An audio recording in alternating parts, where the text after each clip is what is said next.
이 지구촌에는 약 80억 인구가 200여 나라로 구분되어 살고 있습니다. 나라마다 언어가 있고 문자가 있습니다. 그런데 그 200여 나라 가운데 자기 언어와 자기 문자를 가지고 있는 나라는 그렇게 많지 않습니다. 제일 많이 사용되고 있는 문자는 아랍어, 영어, 또 중국어 이런 순서로 많이 사용되고 있습니다. 우리나라는 남한 인구가 약 5천만 됩니다. 그럼에도 불구하고 우리의 언어와 우리 문자가 있습니다. 그런데 우리 문자는 우리 한국에서만 사용되지 다른 나라에서는 거의 사용되지 않는 이런 문자입니다. 여기 오늘 설교 본문에 보면 사랑이라는 단어가 6번 계속해서 2절 사이에 나오고 있습니다. 서로 사랑하자. 그런데 우리 말에는 함축석이 많아가지고 누구를 사랑해야 된다 이런 말을 알 수가 없어요. 그냥 우리나라의 말이 훌륭하지만 문제점은 그냥 사랑하라 그러면 그 사랑을 여기에다도 쓰고 저기다도 쓰니까 누가 누구를 사랑하라는 말인가 알 수가 없습니다. 설명을 해야만 알 수 있습니다. 그러나 신약 성경이 기록된 헬라 말은 그 사랑을 5가지로 다른 단어로 표현을 합니다. 그 사랑이 다 다르다는 겁니다. 에피투미아, 이 말은 부부간에 하는 사랑을 말합니다. 여러분, 사랑이 많지만 부부가 하는 사랑이 또 있습니다. 또 하나는 에로스라는 사랑이 있습니다. 이 사랑 남녀가 하지만 부부하고는 다르게 청춘들이, 젊은이들이 하는 사랑, 이 사랑을 에로스 사랑이라고 합니다. 세 번째는 스톨케라고 하는 사랑이 있습니다. 이것은 이 부모가 자녀가 나누는 사랑을 말합니다. 네 번째는 필레오라는 사랑이 있습니다. 이것은 친구 간에 갖는 사랑을 말합니다. 그리고 마지막 5번째로는 오늘 본문에 나오는 서로 사랑하라 하는 이 말 가운데 나오는 말입니다.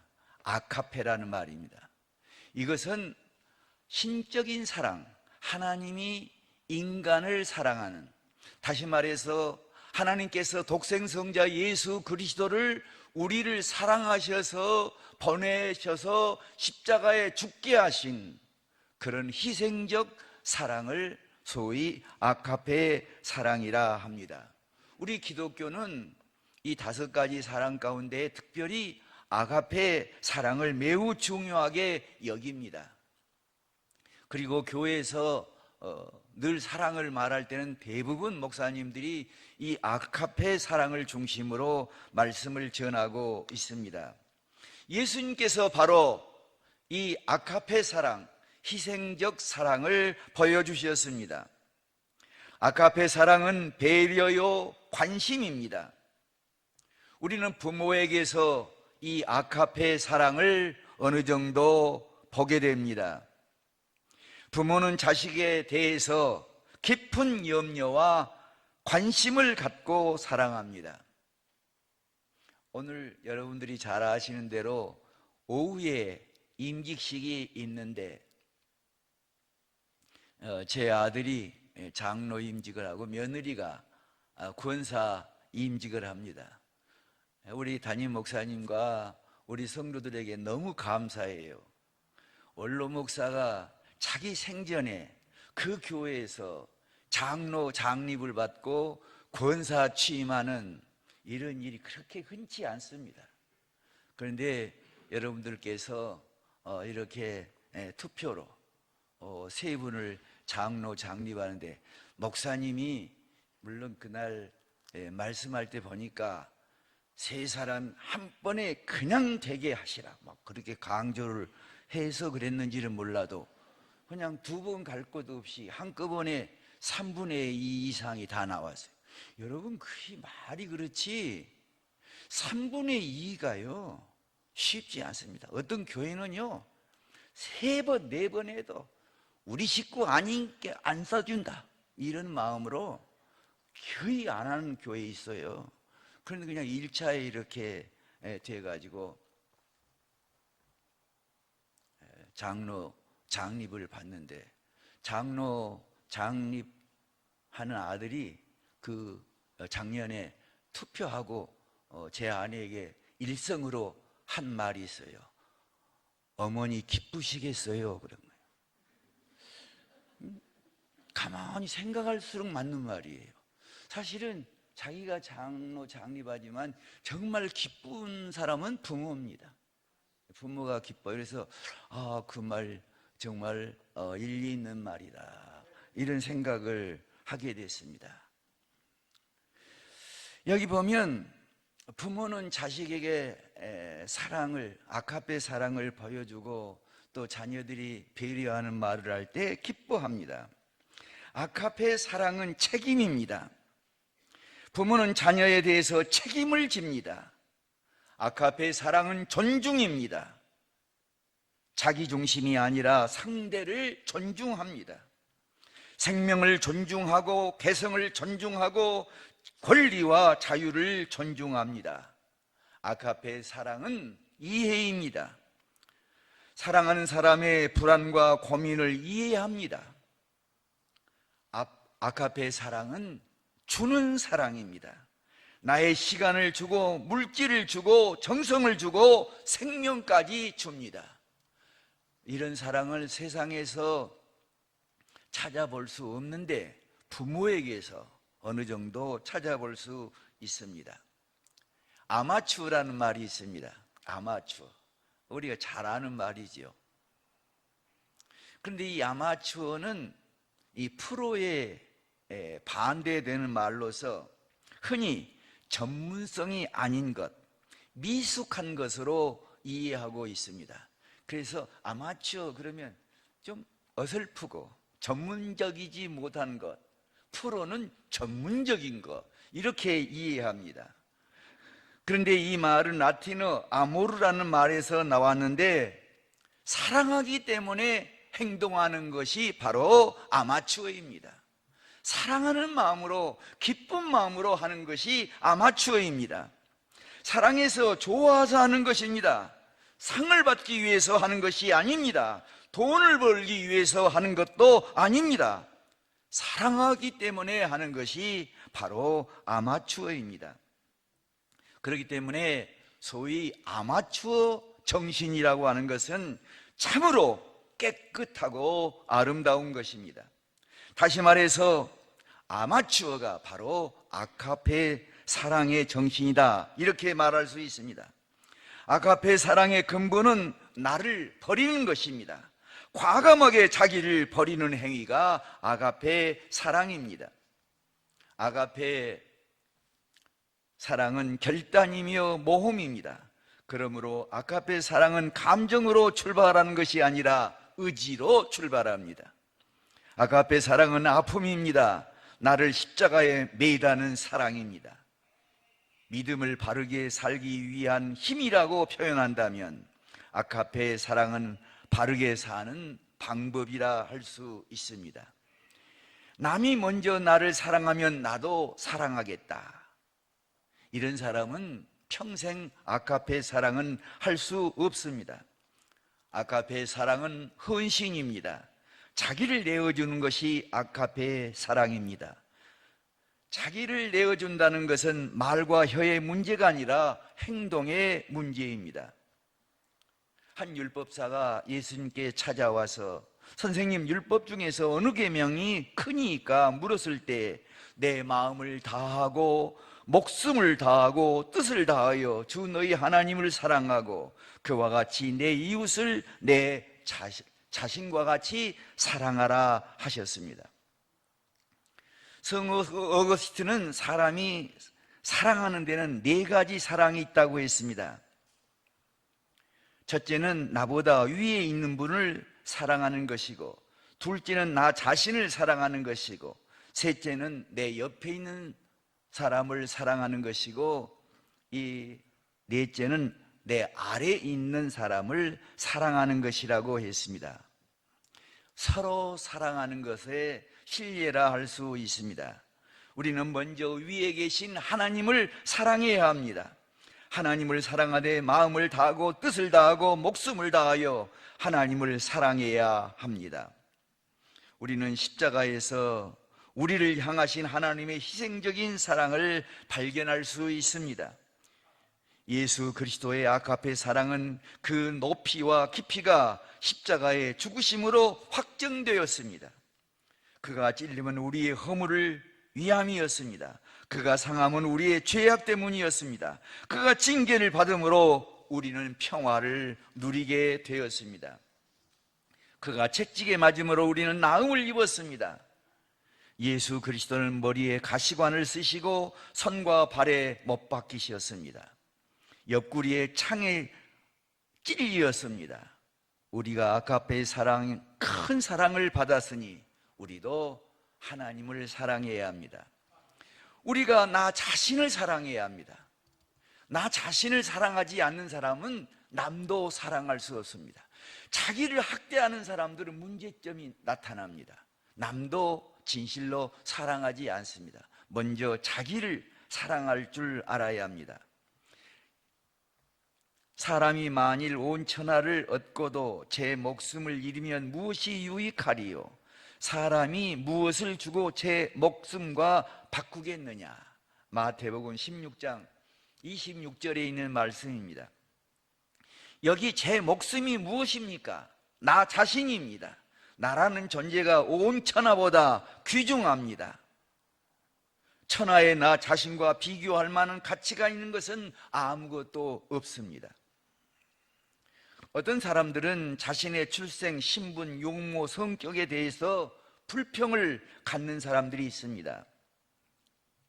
자기 팔자는 센 팔자라고 단정짓고 자신을 미워하는 사람도 있습니다.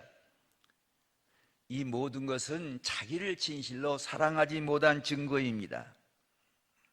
하나님께서 우리를 사랑하시고 받아주셨으니 우리도 내 자신이 좀 설령 부족한 점이 있음을 내가 잘 알지만 받아들이고 사랑할 수 있어야 합니다. 복음성가에 이런 가사가 있습니다. 사랑하는 자들아, 우리가 서로 사랑하자. 사랑은 하나님께 속한 것이니 사랑하는 자마다 하나님께로 낫도다. 독생자를 세상에 보내심은 우리를 살리게 하시려 화목제로 보내셨도다. 화목제로 보내셨도다. 사랑하는 자들아, 서로 사랑하자. 사랑은 하나님께 속한 것이니 서로 사랑하면 주께서 우리 안에 거하시리로다. 우리가 또한 이웃을 사랑해야 합니다. 하나님을 사랑하고 나 자신을 사랑하는 사람은 반드시 이웃을 사랑하게 되어 있습니다. 예수님 친히 말씀하시기를 내 이웃을 내 자신과 같이 사랑하라 하셨습니다. 우리는 먼저 내 이웃이 누구인 줄을 알아야 합니다. 예수님은 선한 사마리아 사람의 비유를 통해서 우리의 이웃이 누구인 것을 설명하십니다. 이 비유를 보면 이웃이란 거리가 가깝고 먼 것과는 관계가 없습니다. 도움이 필요한 사람이 우리의 이웃입니다. 우리에게 도움이 필요한 사람. 제 아내가 오늘은 기쁜 날이니까 자기가 10만 원씩 봉투를 몇 개 만들어 가지고 자기가 평소에 신세도 졌고 주고 싶은 사람 좀 주겠다고 그래요. 그 돈이 바로 내 돈입니다만 여러분, 돈이 생기면 좀 줄 줄도 알아야 돼요. 받기만 좋아하는 부모가 돼서도 안 돼요. 받기만 좋아하는 자식이 돼서도 안 돼요. 부모는요, 자식의 큰 돈을 늘 주면서도 푼돈만 받아도 좋아합니다. 그런데 그렇게 기뻐하는 것을 이 자식들이 실행하지 않습니다. 나도 내리 사랑이어서 내 자식한테만 잘한다. 아니에요. 올려서 부모님에게도 좀 하십시오. 나도 좀 받고 싶습니다. 우리 아들들이 엄마한테만 주지 나한테는 안 줘요. 그래서 내가 좀 섭섭합니다. 나도 10만 원만 줘도 좋아합니다. 여러분, 이웃을 내 가까이에 있는 사람부터, 필요로 하는 사람부터 찾아야 합니다. 유대인 속담에 이런 이야기가 있습니다. 어떤 사람이 하나님께 묻기를, 왜 아담에게 율법을 주시지 않고 기다렸다가 이제야 주셨습니까? 그때 하나님께서 대답하시기를, 너희가 나무 열매를 먹지 말라 한 가지 계명도 지키지 못했는데 10가지 계명을 지킬 수 있었겠느냐? 그래서 늦게 주셨다고 했답니다. 하나님께서 우리 인간에게 계명을 주신 목적은 그 말씀을 순종함으로 하나님께는 영광이요 우리 인간들에게는 행복하게 살게 하기 위함이었습니다. 율법을 세분하면 614가지 계명이 된답니다. 그리고 요약하면 그것이 10계명이 됩니다. 그런데 예수님은 이것을 더 축소해서 한마디로 말씀하셨는데, 서로 사랑하라. 614가지 계명을 한마디로 이렇게 축소하면 서로 사랑하는 것입니다. 사랑하는 자들아, 하나님이 이와 같이 우리를 사랑하셨은즉 우리도 서로 사랑하는 것이 마땅하도다 했습니다. 하나님께서 사랑의 원리를 십자가 위에서 보여주시고 서로 사랑하는 것이 마땅하다고 했습니다. 예수님의 사랑은 아가페 사랑, 희생적 사랑입니다. 우리가 아직 죄인 되었을 때 그리스도께서 우리를 위하여 죽으심으로 하나님께서 우리에게 대한 자기의 사랑을 확증하셨느니라. 예수님은 십자가에서 자신을 희생하심으로 그 사랑을 친히 우리에게 보여주셨습니다. 그 사랑을 통해 우리를 용서해 주셨습니다. 그 사랑을 통해 우리는 구원을 얻었습니다. 예수님의 사랑은 지금도 변함이 없습니다. 인간의 사랑은 제한적이고 일시적입니다. 기분 좋으면 사랑하고 기분 나쁘면 원수가 됩니다. 그래서 사람은 너무 가까이 지내는 것보다는 멀리 있는 것이 낫다, 이렇게 말합니다. 가까이 지내다 보면 허물이 드러나기 때문입니다. 그래서 사실 여러분, 제일 화목하고 살지 못하는 사람이 누군 줄 아세요? 우리들이 말을 안 하니까 그러지 친형제들입니다. 친형제들하고 밥 먹어가는 경우가 많습니다. 왜요? 너무 약점을 잘 아니까. 그래서 화목하고 살려면 그러려니 하고 허물도 보아야 돼. 그걸 그냥 자기가 잘했던 것은 평생 잊지 않고 형제가 잘못한 것은 끝까지 기억하고 생각하는 그런 사람은 화목하고 살 수가 없습니다. 화목하고 형제끼리 살아야 합니다.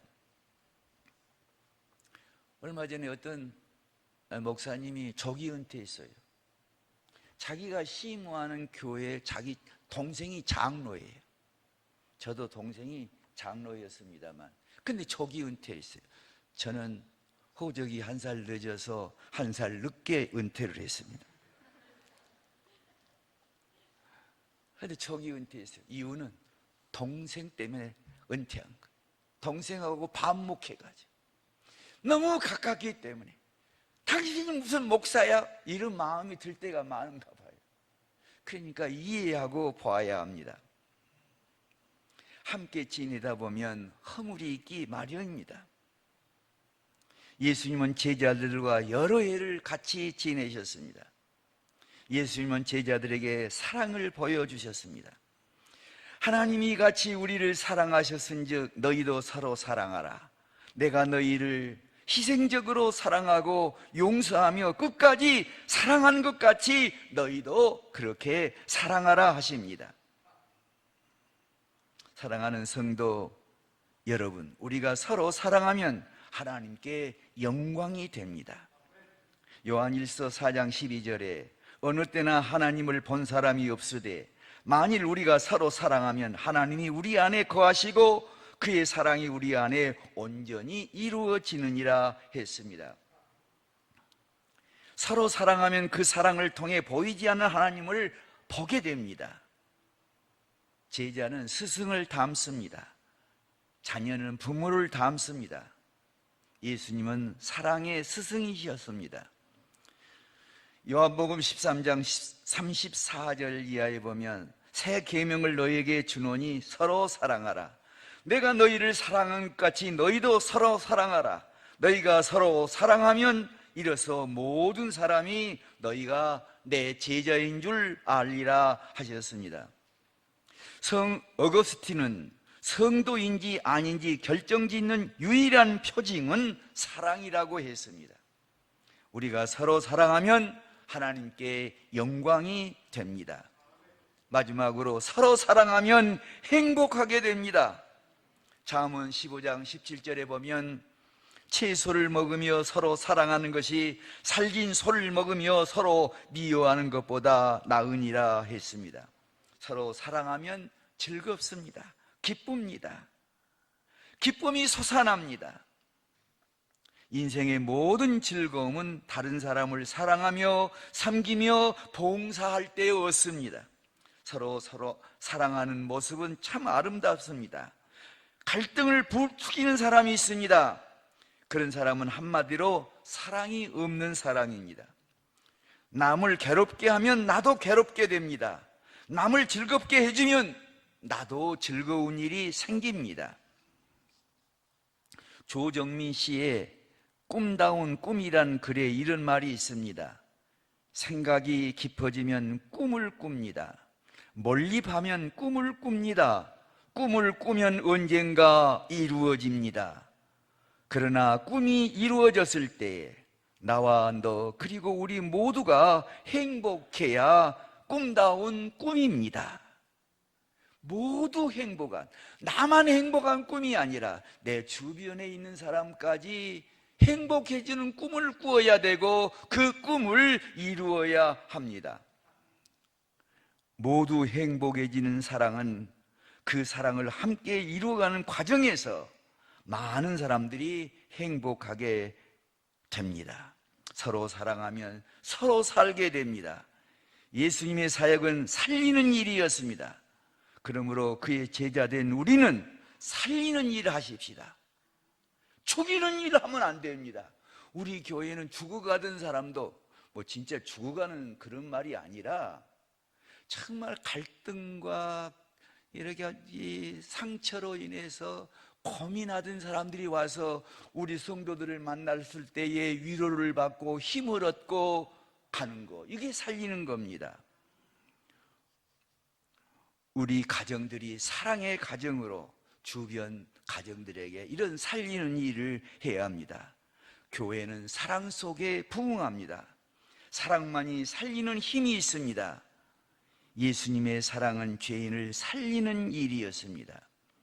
우리 서로 사랑하면 서로 살게 됩니다.